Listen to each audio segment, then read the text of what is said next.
Hi. I haven't done a video in quite some time, but I had some time today and I was in the mood. And I wanted to do kind of a broader energy update.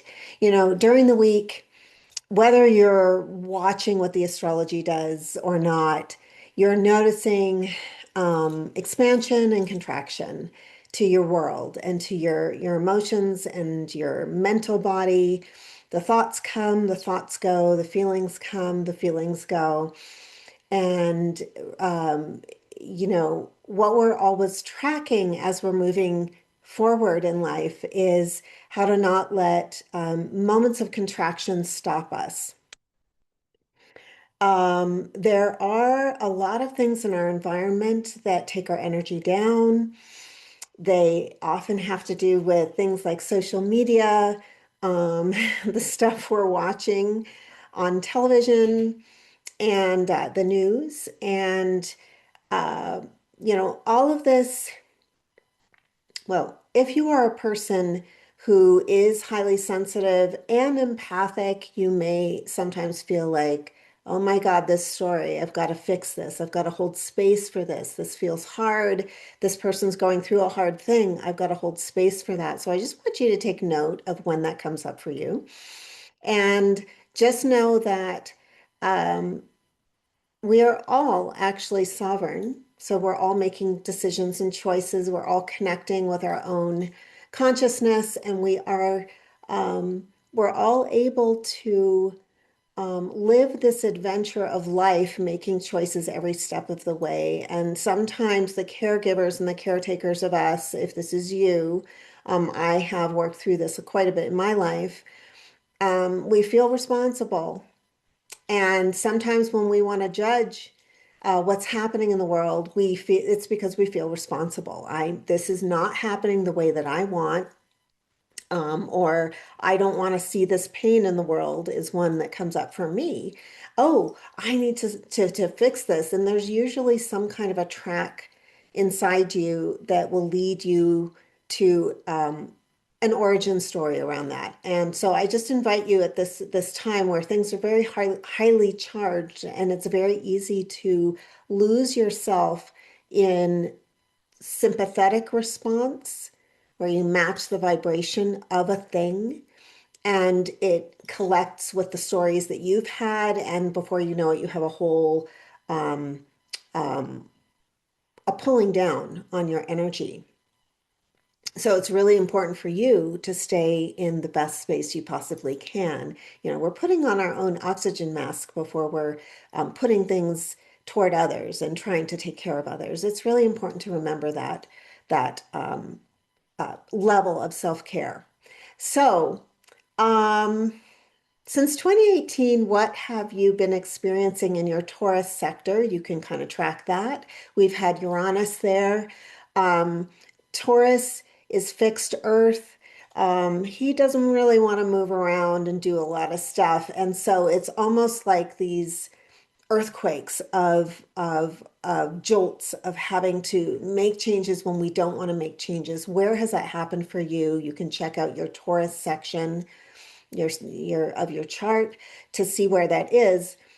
Um, Tomorrow we have Uranus moving into Gemini for about 8 years. Now, this is a very different energy. Gemini is, well, first, let me just talk about Uranus. So the mind, the part of you that is thinking point A to point B to point C, that is weaving together the decisions and the daily choices in your life and the logics of it, is one part of your mind. Uranus is the lightning bolt that hits you with inspiration. And it just comes in there and you're like, oh my God, there's this whole universe I have not been exploring in my life. And that's Uranian energy. And the purpose of Uranus is to break us out of old structures, old forms. We get whenever you have a Uranus. So if you're around 42 to 44, you're going to experience your Uranus opposition. That's when we typically see people breaking free from things that they have structures that they've been in that no longer suit them. Um, So Uranus is like a higher octave to Mercury. So you have Mercury, the mind. What have I got to do? What are my goals? What are my plans? What am I up to? And then Uranus comes in as like, nope, you're going to another continent now. You're going to explore something very different that will free you. So as it moves into Gemini, so first of all, if you can track for a few months, we had it last July, and then in the fall, it went backtracked back into Taurus to work with us just for a little bit longer. But tomorrow it goes into Gemini for the next 8 years. Gemini is a sign that itself is mental, it's communicative, it's community focused, it's the give and take and the banter and going back and forth and ideas and it's very changeable and it's kind of like the wind coming up and it's just coming through and it's making changes and changing the atmosphere. So the atmosphere in your higher mind is going to be changing and you'll be downloading these moments, these sparkles of inspiration through the Gemini part of your chart, which will be right next to the Taurus part. So you can just look at that and see where the evolution is. Some of you are going to enjoy this a lot more than you did with Taurus. It just depends on the angle and where it's hitting you in your chart. Um, Where can you be free in your perceptions that download into new ideas and new visions of current situations, future situations, past situations, life situations, world situations? Where can you not be afraid of moving your position with regard to different conversations you might be having? Where can you have this input of this new, fresh energy that wants to come through and change your mind, change your higher mind that's going to change all the rest of your mind and the way that you look at your own programming, the way that you look at your thinking process, and how can you allow these moments of inspiration to inform your thinking process because you're going to get a lot of attention in that area in the segment of your chart where it is. So just depending where that is and how that relates to your rising sign, that all makes a big difference. And I think this is very exciting. I think it's going to feel a little freer, although I've never experienced Uranus in Gemini because it only happens every 84 years. And that's when it returns to where it was when you were born. So if you're 84, you get to experience some zing zing with your life as well. That's really exciting. And I'd be curious if there are any 84-year-olds who are listening who recognize their Uranus return, what that was like. We often recognize our Saturn return, which is every 28 to 30 years, 29 years. So ages 28 to 30, we do a major reset and a crystallization of adulthood, and then we redo it from 58 to 60 and 88 to 90 if you are so blessed. Um, yes, this is a somewhat jittery passage that when we have Uranus and Gemini, the jitters may come up. It really is very electrifying. Uranus is electrifying anyway. And so in Gemini, an air sign, ooh, my goodness, the pace is just going to be rapid, rapid, rapid, and lots of insights, lots of changeability in that area. Maybe people representing a new energy or frequency, an idea. So the frequencies are going to be really changing, really going higher. So, how you relate to taking care of yourself. Your nervous system may need some omega-3s, you may need some magnesium, you may need some potassium, salt mixed with your pink salt. You may need to do calming for your nervous system because whenever we have this influx of higher energy, the body's used to something else. So maybe the food you eat is going to change. And also it depends on the sector a little bit in your chart where you will be experiencing this. Um, this higher, lighter, uh, um, freer energy. And remember that Uranus is always here to free you from stagnation. And so often through the higher mind and these injections that come from a higher space of you to you for you to utilize. And you get to decide how you're going to calibrate to that energy. You get to decide, and if you need to slow it down and sleep a little more, you may need to do that. Um, so one of the ways you can take care of yourself, this is something I personally really love. I never knew because my nervous system is so excitable. I didn't really track that I wasn't breathing and I wasn't taking good breaths. So something that I've really enjoyed that helps really reset my nervous system and take all the thoughts that I don't want out of my head is just a simple breathing technique where you breathe in for 5 seconds, and then you breathe out for 5 seconds. And I like to do it on my phone.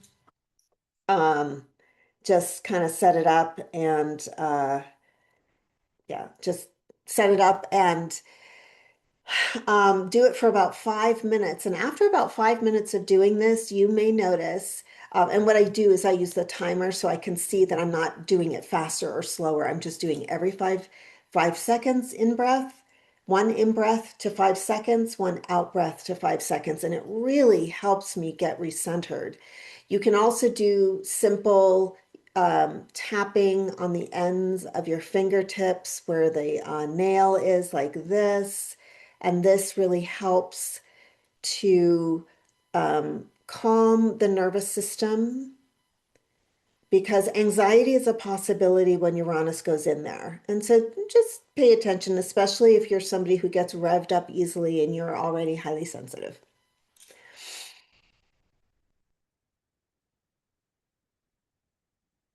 When when we have this ingress, we're going to have a pretty sweet connection with Pluto because Gemini and Aquarius like each other, get along. They're friends in the zodiacal wheel. So where you're working on clearing fear and gaining power in your Aquarius sector is where you are going to feel this, especially in these first next couple of months as the degrees rise in Gemini. It starts at 0, and then, so we have Pluto's at 5 right now, 5 Aquarius. So there's going to be this and Taurus and Aquarius don't really like each other that much. So Uranus moving into Gemini is going to create an ease with the release of toxicity, toxic thought forms, fear-based, the stuff we have to, the underground, the stuff that we have to work through in our own personal journey and evolution, because it's all about evolution with Pluto. It's going to be assisted by this new transit with Uranus and of course how they both are connecting with Saturn and Neptune in Aries is also very nice. So you want to check out where you have Aquarius, Gemini, and Aries to see where there is this flow happening between fire and air, air and air and fire, because that is where you may start to feel supported. I know in the personal development world that an idea has been pushed for a long time that we create our reality. Of course we do. And we go through hard times. We go through really stressful, crunchy moments where we're not getting what we need. We're not getting the support that we need, and we can feel it. And so I just want to validate that because it's sort of a gaslighting thing that we have where, well, all you have to do is change your mind. Well, yes, and we often want to grow as beings. And so we are set up, we're wired in such a way that when we have these transits, we experience different times. All the Sagittarians that have had to go through 14 years of Neptune and Pisces, hello. And I I'm sending you love because it hasn't been very easy for mutable signs to deal with that transit because Neptune takes energy away. It dissipates. And so it creates this like, well, how do I live my life now that this thing is not, I'm not gaining energy, I'm not supported. So we all go through that. And, of course, with the Pluto transit, now that's affecting Taurians, Leos, Scorpios, in addition to the Aquarians. So fixed signs are going to feel, depending on what the angle is, a sense of pressure to have very deep transformation, the big stuff in life. So, these shorter transits, and even though Uranus it's actually kind of a long transit, but it's shorter than Pluto, will create an ease that hasn't been there before for Geminis, Pisces, Sagittarius, um, Virgos. Actually, well, and let me just say, um, that's actually a square with the Virgos, so and the Pisces. So let me just say it's going to help create new ideas to change things that have been entrenched for those signs. And it's just if you are fire or air, the Gemini energy in this position is going to really elevate and expand your life. So I'm looking forward to this transit. I'd love to know what's coming up for you in your world and in your life. Um, I have been, traveling some and really busy with my own creative work, and it's taken some of my time away from video making, but I just wanted to pop in and say hi, and I still exist. And I would love to hear from you if there's some way that I can support your upcoming journey with this Gemini influence, which is going to be very different. And I'd love to hear how it's affecting your life. So thanks for watching, and I will talk to you soon.